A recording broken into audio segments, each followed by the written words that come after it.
Sally's game is F-boy game. The stuff that she's doing is to not pull in a serious partner. It's to pull in like the Coreys of the world, the guy that she dated last year, right? Which is why part of why Craig is not into her. And she's just not aware of that. And so I think maybe that's some of the behavior that could be bothering Venita. Venita, as her friend to Sally, it's like, girl, I know you want to be in a serious relationship, but you're doing all of this dumb stuff that wouldn't. And by the way, Venita's not wrong.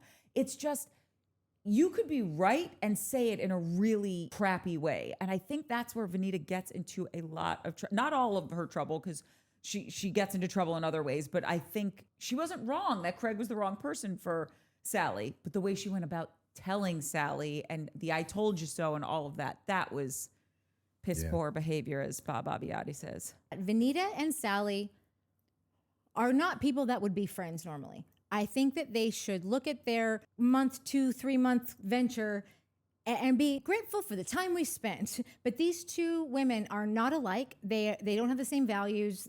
They're just very different. And I think that Sally is going to constantly disappoint Venita in some way, because she's not going to live up to the standard that I think that Venita thinks that she should.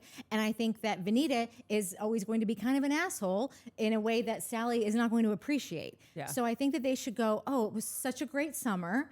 And they seem like two people that like met, like, I was trying to think of like it was circumstantial, and it just isn't going to last. Like if your flight's really late. Yeah. And so you got like a 9-hour delay, and like at a certain point, everyone's family. By now, we've all been here. Right. We're still waiting. It's us against the them. airline employees. Yeah. They vow to like keep in touch. I'll text you. We're gonna go to that Dave Matthews concert together, you know.